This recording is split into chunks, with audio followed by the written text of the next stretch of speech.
you tell me off the top of your Skinner head, what is the point of a rat? What's the point of a human? Well, I don't know. What is the point of us?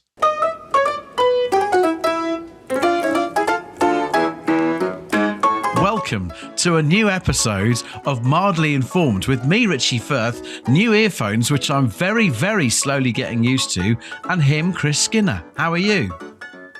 I'm very well, actually. I feel pretty good. The sun is out. I've got a big adventure ahead of me, which we might discuss at some point over the next week. I went for an 8 a.m. cricket net this morning. What could be wrong with the world? January 8 a.m. cricket net. That's incredible. Mate, I am committed. I'm committed to averaging maybe double figures this season.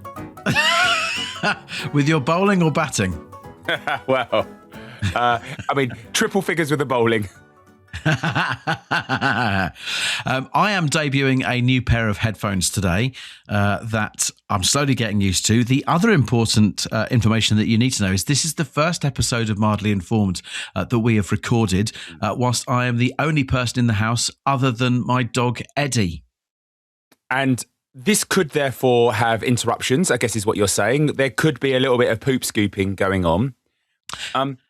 Yes. I let him outside for a good 15 minutes beforehand, had a little play with him. He's come back in. I've given him a chew. Hopefully, we're good for the next 40 minutes. Well, in the Patreon episode, we are going to be having a dog chat. That's a forward sell. So maybe Eddie can join us for that dog chat that I am sort of looking forward to having with you and the audience. You are wanting him to come up here. That will be absolute chaos. I think I am up for that. I think seeing you unravel with a puppy is definitely what I'm here for today. Okay, that could be something for the patrons. Let's see how we go. Eddie aside, Rich, tell me about your week. My week has been decent, but there has been something that I've seen that has upgraded the week from decent to very exciting. I love tech. I love developments, and I've seen some news this week that has really excited me. Robo-taxis are on their way to London. Now, you're probably thinking, another one of these futuristic stories, ridiculous. What are we talking about, by the year 2040? No, we're talking by the end of this year. It's so exciting. Legislation is going to change in the UK in the latter half of the year. There are companies here already that are testing robo-taxis in London in readiness for the regulations changing. A company called Waymo that is big in the US said it hopes to be operating a robo-taxi service in London as soon as September this year. And I think this is incredible. Genuine question here. No, I genuinely mean this. Why is that exciting compared to a 2-ton vehicle being driven by a human? It's exciting because it means that you could be getting in a taxi and going on the journey that you want to go on, but not having to talk about football last night, not having to talk about the latest political developments, not having to listen to LBC while you're being driven, not having to suffer the smell of whatever the taxi driver has eaten in the last 5 hours. All of these things are exciting. I think you're doing cabbies a disservice there. And actually, even on an Uber these days, you can request no chat. And you can't still legislate, even with an electric car, for what they've, eaten before. So there's still going to be passenger smells. I think, is it just exciting to you that now a computer can do this instead of a person? That's the nub of it, really, isn't it? When it comes down to it, it is that. Waymo have said that they are testing Jaguar cars. So immediately you're going in a nice car Premium. as well. Yeah. You might not be going in a Prius that's been absolutely rammed into the road surface for the last 6 years and has got bits falling off. Yeah, there's other bits that excite me. Another honest, genuine question.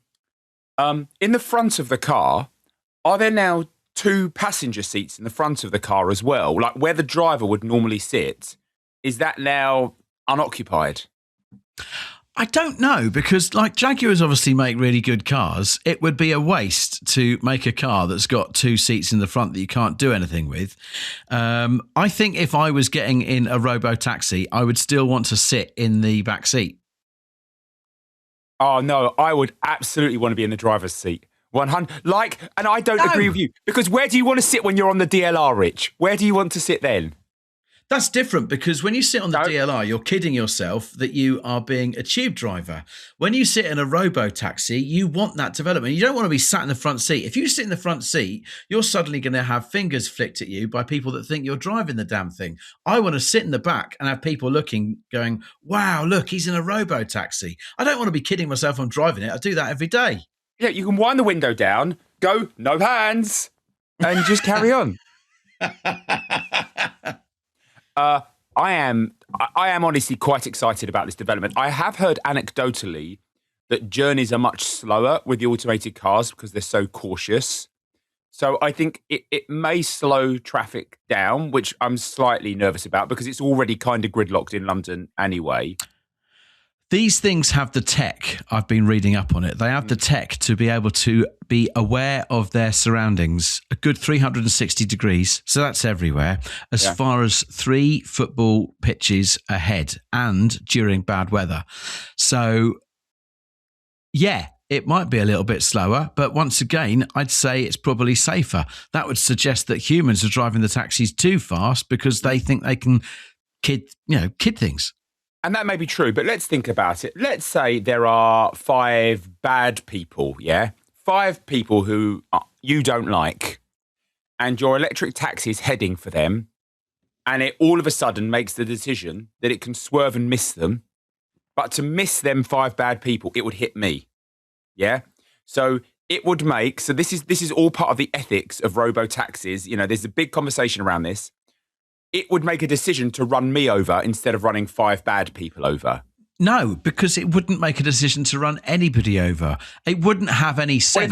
No, it doesn't work like that. It wouldn't know that the 5 people are bad and that you're not so bad. It wouldn't know that. It would just see 6 people. Yeah, and it would run those 5 over. No, it would run me over because that's 1 injury instead of 5 injuries. It wouldn't run any over. It'd just stop. You cannot help human behaviour. And if it doesn't have enough time to brake in that situation, it's going to run me over and not those 5 Chelsea fans. But sorry, did I say Chelsea fans? You did. Equally, a human-driven taxi is going to be even more likely to knock those people over. No, he'll just run the bad people over and not care. And then pick you off. All right, mate, jump in the back. Now, the downside of things, Waymo have said that pricing would be competitive, but would be at a premium. Yeah. I'm not expecting to be able to afford one this year then. Well, I don't know, because I would suggest that if they do get them on the roads by September, would we record a Patreon episode inside a Waymo? Absolutely. In fact, I think we must. We must do that. We must book ourselves a 40-minute journey and record an entire show in one. The sound would be quite good. See how far we would get. Yeah. We could do... would it go as far as where? I bet it wouldn't, would it? I wouldn't have thought so. I don't know. I don't know. It'll be like line bikes. It'll start like beeping if you go too far from... Yeah, I would travel just for a robo-taxi. I think it's mega exciting and I'm all on board this. And also, one other thing, they say that initially they won't be doing airport drop-offs. So it's so exciting. It's so expensive. They don't want to pay the extra £7 for the drop-off and get out of the thing in 10 minutes. We all know about your beef with airport drop-offs. 5-star review, Chris, for robo-taxis. Okay, I reserve my judgment till September when they come on trial, unless... Next week, when I'm in New York, I understand they're already trialling Waymo there. And I promise, if it becomes an opportunity for me to do so, I will do it. Waymo have already been on the streets of London getting ready for this. They've been like hours and hours and hours of mapping the city so that the tech is aware. But if you can get in one in New York, I don't think I will ever have been so jealous. Okay, let's see what happens. I'll reword it. A 5-star review for the potential of robo-taxis. Chris, what else has been on your mind this week, apart from New York? I've had a kind of binge-watch TV week, Rich, and I want to talk to you about my new favourite TV show. Looking forward to this because a few weeks back you reviewed Pluribus and I've eventually got on the bandwagon of that. I'm 3 episodes in. It's very good. So I'm very willing to give you credence for your TV recommendation. What have you been watching? So first up, can I just say there's 3 series of this TV show. So I'm giving you a lot of episodes if you get into it. It's a TV cop show from the north of Ireland called Blue Lights. Right. I am almost at the end of season 2, having, I think, just started it last week. And Richie, it's fantastic. It's Line of Duty level, like cop TV. There's a lot of politics. There's a lot of conspiracy. It's very funny. It's quite dark. Honestly, you got to go and give it a chance. Now, couple of questions. If it's set in the north of Ireland and you are talking about a lot of politics, immediately there's more politics there than anywhere else. You've referred to its Line of Duty level of police drama. Now, I stubbornly have not watched Line of Duty because there's just been too much hype. Could you give it? Could you rank it against the greatest TV cop show of all time? And that is, of course, The Bill. Okay. If Reg Hollis was in Blue Lights, it would be the perfect show. It is clear. I mean, it's not a soap like The Bill. It is like there is genuine. Like the first season is set very much around a Republican gang. So obviously post troubles now much more into organised crime. The second season is focused much more on a loyalist gang, but the story is built largely around sort of 4 young response cops and then the surrounding people who they have to deal with. The cast is phenomenal. In it is you will know this guy, Richard Dormer. He was in yes, he was in Game of Thrones. He was in Fortitude. Exactly, and he is phenomenal. Like it's an acting masterclass from him. But there's loads of people who you don't know who you are going to know in years to come. Like there is just so much great, like dry, witty acting. It's great to see a show set in Belfast. Like I think Belfast is genuinely like an interesting city, and so I'm very fortunate, I guess. I live in East London. Almost every cop show seems to be shot on the roads around where I live. It seems that they could just get and it's got that kind of gritty feel.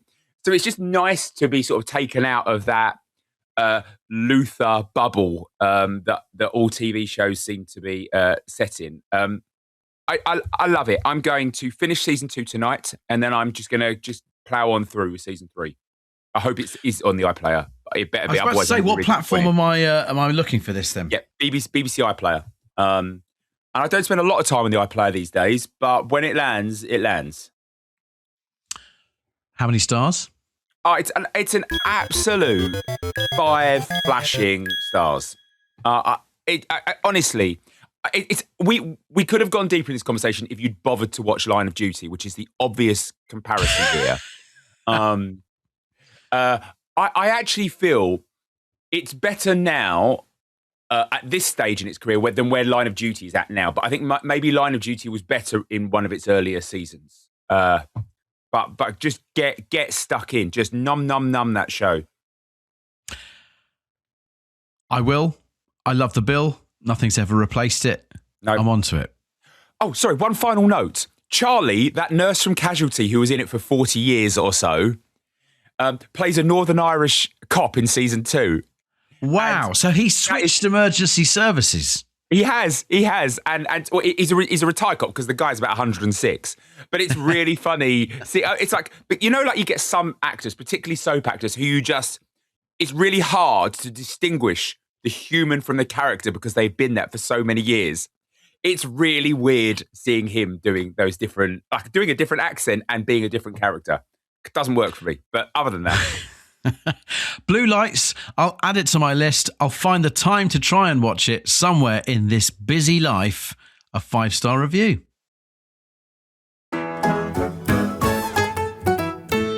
Rich, did you clean up any dog shit in that break? No, but I've heard him barking and I don't know what's going on down there. Part of me's like, mate, just get on with it. Everything's fine. Part of me wants to go down there. I think I'm going to go down quickly. Oh, no. I'll be back. I will be back. So I guess I have the choice now. Do I fill for time whilst Richie is gone? I see he's wearing shorts today. That is really disappointing. I have turned up in a proper nice shirt. I've got my best trousers on, a good pair of socks. Even though you never see the socks in the show, I always think dress to impress. If you feel good, I think you bring your best game. Whereas Richie has just turned up in, I reckon they're probably multiply worn shorts. Is that a term? Is that how it's described? He's worn those shorts a lot. He's got socks on. He hasn't got slippers or shoes on.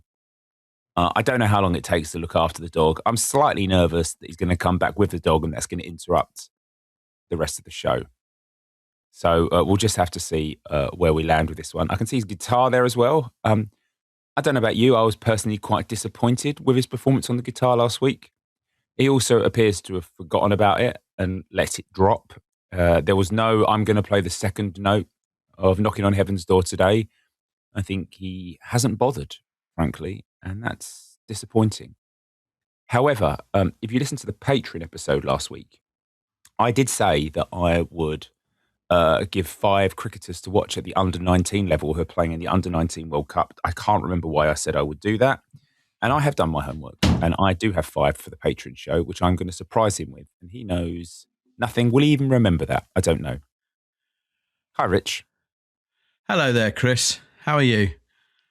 Yep, me and the audience are really well, thanks. I've just had my leg humped. Well, if you'd worn trousers, he might not have seen those hot calves of yours. My legs are the proudest part of my body. The part of my body that I'm proudest of, that's for certain. Oh, really? Interesting. But yes, they've just been humped, but thankfully no accidents to clear up. Just a very excited dog. But that's not what we're here to talk about. Please move on. Let's move on. Chris, as a child, and I don't want you to feel sorry for me, but as a child, I never had a scooter. I never had a scooter at any point in my life. I had bikes, many bikes. I enjoyed cycling, cycle to school and all that kind of stuff, but I never ever had a scooter at any point in my life. All 3 of my children have had scooters. Rocco's got his second scooter at Christmas. He's graduated now that he's nearly 8 from a 3-wheeled scooter to a 2-wheeled scooter, one at the front, one at the back. It's obviously quite a decent size right now. And this is an itch in my life that I need to scratch. It's left in the hallway so many times, and there are so many times that I just quickly scoot around the house. How fun is scooting? I've got a feeling I might have to get a scooter. Where do you stand on adults scooting? And on a wider point, I think you could put a scooter in the category of what I would call kidulting. So things that are made for children, but adults really lean into heavily. First of all, adults scooting. Where do you stand? I was very cynical about it. And then when Mabel moved to a 2-wheel scooter, I, on more than one occasion, have had to scoot it home. I think, she's not been around in the evening to collect it. And I've really enjoyed the experience. And I actually think it's quite a good gluteal workout as well. There are some running drills or some running coaches who say that doing scooter drills is very good to build up that strength. So there is both a practical and a pleasure joy, experience to be had from it. So you're doing the same thing as me. You are scooting a child scooter about. If either of us went that next step, and bought a scooter for ourselves, is that okay, or is that leaning towards tragic? Rich, it's 100% fine. Like, who is going to judge you, yeah, other than someone who needs to take a good look at their own life and think about being happy rather than, like, doing someone over because they do something that they don't like? Screw those guys. It's not like you're wearing a clown costume dishing out sweets outside of school. Just do your thing. A very good point, but I would have been the kind of person who would have looked at an adult on a scooter and judged until I tried it myself. Yeah, no, honestly, I completely agree with that. You are exactly that sort of person. And but I'm pleased you're going on a journey here. And I think you are realising that there is like something that you're going to have to get your head around here. It's, do you want to take a perfectly innocent, pleasurable activity and embrace it? Or do you want to retain your cynicism about what adults should and shouldn't do? And for me, there's one answer: buy yourself a goddamn scooter. Okay, let's move on from the scooter and talk about other types of kidulting. Lego. I'd say that was probably the king of kidulting, to be honest. Something probably all of us did as kids, but now they've even like transformed their whole business to, you go into like Lego shops in big shopping centres, you're not seeing predominantly them trying to sell like a Lego garage or a Lego police station. You're seeing Lego's version of the space shuttle, Lego's version of Titanic, Lego's version of Hogwarts that you can buy for hundreds of pounds. And people do. Is that still the same thing? Is that still fun? Or is that a little bit tragic? Is it good business? I completely am on the same page as I was with scooting. By all means, adults, go do some Lego. I think it is an incredible act of mindfulness. I'm not massively into it yet. I actually did get bought an adult Lego kit about a year ago. It was a London Vista. I did it. I enjoyed it. I appreciated the gift. I didn't feel the need to go out and buy, the Death Star. But yeah, like, why not? Absolutely, why not? I 100%. I am very much of a mind. I guess it's picking up from a conversation last week. Life's too short. Don't let people judge you. If you want to buy that £200 Lego kit for yourself, fucking do it. I bought myself a cricket bat last week. I am never going to get any better. This is my old one, by the way, here. I'm like, sod it. I want to buy something for myself. I want to get this. I got the same pleasure and joy I would have got out of it if I had had a cricket bat when I was a child, which I didn't. Might be why I spent so much money on it this time around. And I'm 100% in. Do it. I am halfway through building a Lego version of Jerry Seinfeld's lounge. I didn't watch enough Seinfeld to know if that's even distinguishable enough from an average lounge that I would know the difference between that and just a generic lounge. I think Seinfeld is a big enough show worldwide for people to recognise that it will be Seinfeld's lounge once I've built it. Right. But the problem was I had a good 2-hour session on it about a year ago and I've not been able to do any since. Can I throw something back to you on this then? So we talk about Lego and you do it and I've done it and I think it's fine for adults to do it. Jigsaws. Doing a jigsaw and building a Lego is basically the same thing. And adults do jigsaws. We have just bought, for all of the premium Bugle subscribers, a jigsaw. And they now all have a Bugle jigsaw too. No one thinks, oh, what are you doing a kids thing for? And I think putting together like 1,000-piece Lego toy and 1,000-piece jigsaw is the same brain activity. I would agree. So I think we're both agreed that kidulting and scooting and Lego, whatever it is, it's a 5-star thing. Chris, I might go out and buy myself a scooter. I might go around the back of the bike shed and smoke a cigarette. If we really One of those two activities is more healthy than the other. What else has been going on with you this week, Chris? Rich, I went to a very interesting museum this week. Now, my work, it's a creative business and January shit. I think we can agree certainly on the second of those two and hopefully on the first. And so to work our way through the tiresome month of January, every Thursday on our lunch break, we popped to a local museum. And we've been to like the Dickens Museum. We went to the British Museum. We went to an exhibition at the British Library. And then this week, we went to the Hunterian Museum. Holy moly, the Hunterian Museum. I couldn't even tell you what you're finding in the Hunterian Museum. Named after John Hunter. Couldn't even tell you what he does. He was a doctor from a couple of hundred years ago. And he was a very controversial figure in that he was hated at the time, but he is these days, I think, widely lauded as a man who moved medicine on from a medieval, particularly surgery, from the medieval era into the modern era. Now, let's not talk too much about his methods for attaining bodies to continue his research. He wasn't super popular. But here's the thing. The quality of his work is phenomenal across dentistry, across animal research, and across human research.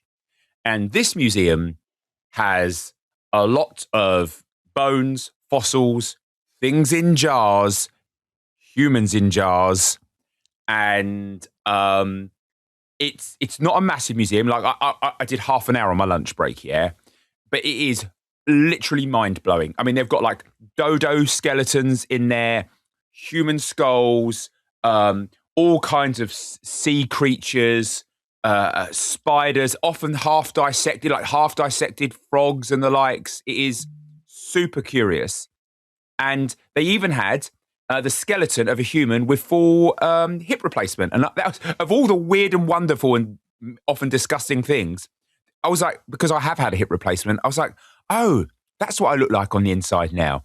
It was, and you got a bit of an explanation into what he did, why he did. He was so unpopular, he feared for his own life.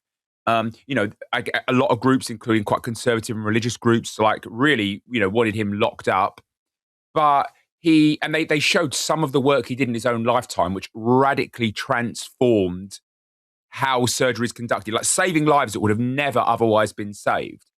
And it was, so it was really interesting, exciting. It's in central London, Lincoln's Inn Fields, so free to go into. If you've got a strong constitution, 100% I recommend this place. It sounds like he's a fascinating man, controversial, as you say, and there's a lot in there. Could we rewind 90 seconds or so? Mm-hmm. The thing that interests me the most is the skeleton of the dodo. How big was the skeleton of the dodo? Other than it being dead and as dead as a dodo, I don't know much about the dodo. What can you tell me about the dodo that you learnt at the Hunterian Museum? So they've got 3 skeletons there. 2 are full, 1 is partial. 2 are actually closely related, but not exactly the dodo, and they're quite big. They are generally probably almost hip height, and look pretty tough. The dodo that they have, because dodos were literally, they weren't super populous in the first place and were eaten to extinction really quickly. It's only a partial skeleton they have, built from basically all the dodo bones they could get their hands on at the time. It's, I would say, height-wise, it's penguin size. It's a penguin-sized height bird with a big beak, sort of those little, big chunky wings that ones wouldn't fly. I mean, even looking at its skeleton, it looks like an edible bird. It looks like a big, dopey, edible bird. They've been extinct since 1681, so quite some time. Due to a combination of human hunting and a destruction of their habitat, and most significantly, the introduction of invasive species by sailors. Yeah, I think rats came off the ships and they laid their eggs on the floor, and the rats just plundered their eggs. Rats are shits, aren't they? What is the point? Shit, yeah. What is the point of a rat? I'm sorry, John Hunter, that we've got so quickly onto what is the point of a rat. But genuinely, I don't want you to do any. I can see you typing. Can you tell me off the top of your skinner head, what is the point of a rat? What's the point of a human? Well, I don't know. What is the point of us? We serve little purpose. Yeah. Rats are family animals. They get by, they die. In the circle of life, as Elton John would say, what does a rat do? It eats. It sleeps. Yeah, but how does it help another species? Why should it help another species? Why is that an important part of it all? That's a deep question. Okay, if we got rid of all rats, would society die? I reckon we'd probably have a real problem with mice. So that would make us hate mice, and mice would get bigger and basically become rats. Yeah. Interesting. Squirrels would become more rampant, pigeons. Because it's not like humans are going to stop throwing their crap around, is it? So it's going to get eaten by something. I suppose so. A very interesting discussion. Who would have thought so much of that would come out of the Hunterian Museum? Don't hate the player, hate the game.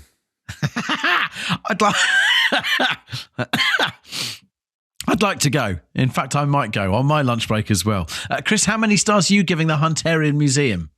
Okay, I take 1 off because of some of the methods he used to do it. But it's still a strong 4 stars from me. Okay. Okay.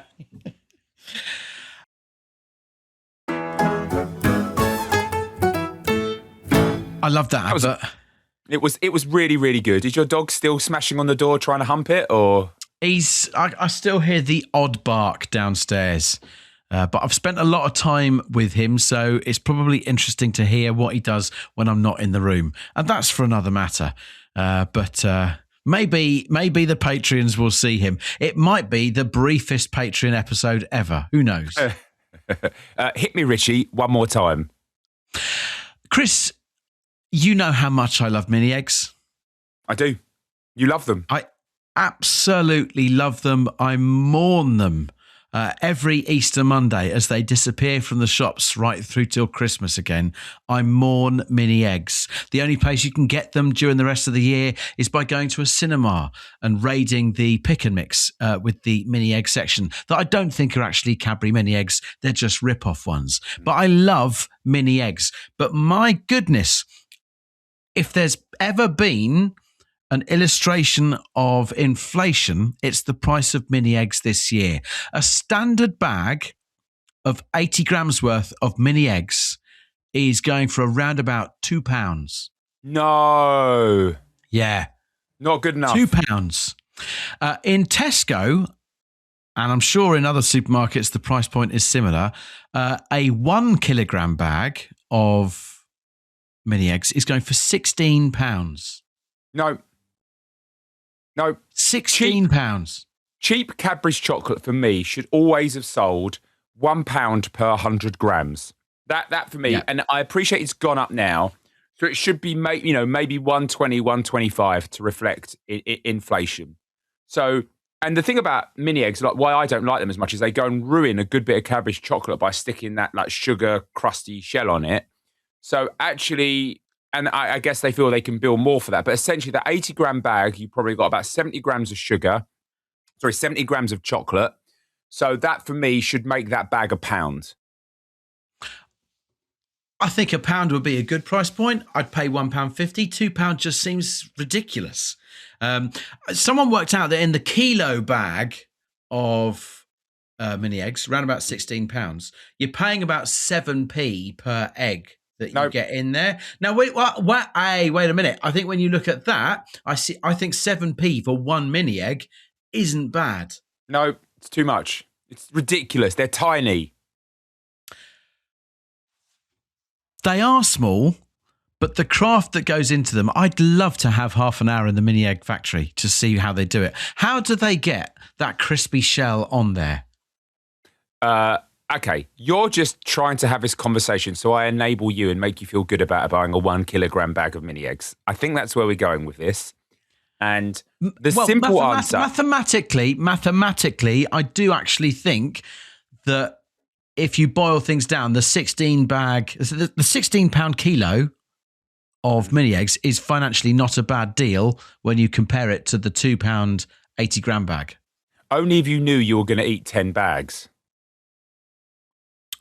What do you mean? like, if you were only going to eat like 1 or 2 bags of mini eggs over the time it took for you to eat a kilo's worth, you're better off just buying the more expensive but less. The problem, and I'm self-aware, is that if I bought myself a kilogram bag of mini eggs, I don't think it would last 2 days. No, that's not. I can understand that. To answer your question, Rich, I assume that hard shell is not hard when it's applied. I assume they make the egg and then it gets dipped in a liquid sugar mix and then pulled out and quickly dried so it dries evenly. And then it has that sort of almost like a dusting. It feels like of icing sugar on it, like a really thin. It's got a slightly claggy thing on it, hasn't it? Or maybe that's just it's part not of claggy at all. I don't think you've eaten a mini egg. I don't think you know what you're talking about. There's absolutely nothing claggy about a mini egg. They're horrible.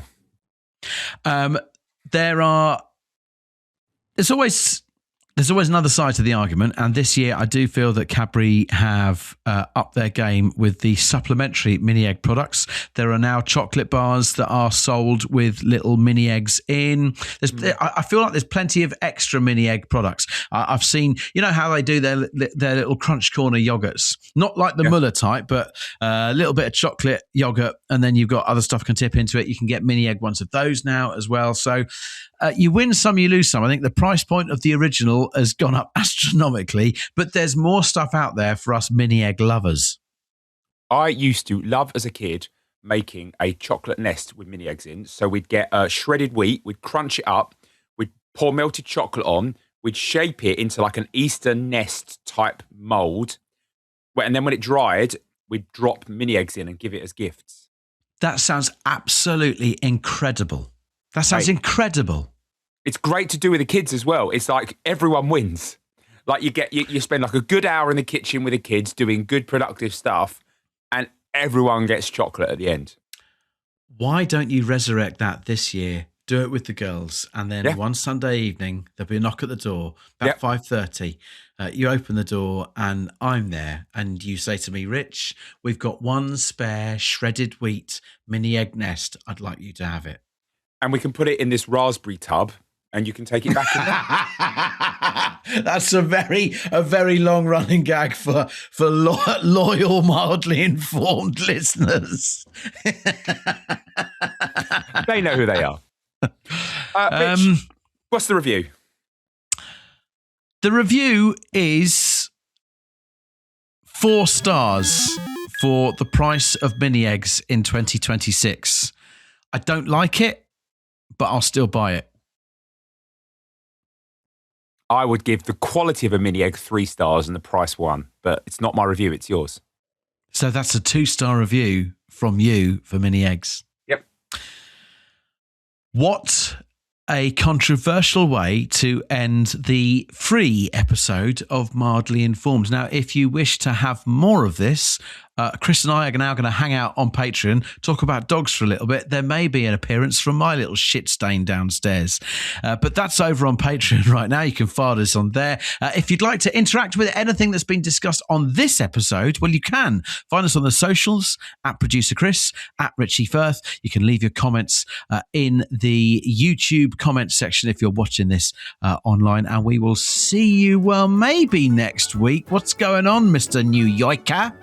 I don't know what the time zone is going to allow us to do, so maybe you can do a solo show next week where you just sit there and talk to yourself. A conversation with myself. What a beguiling thing that would be. I would listen.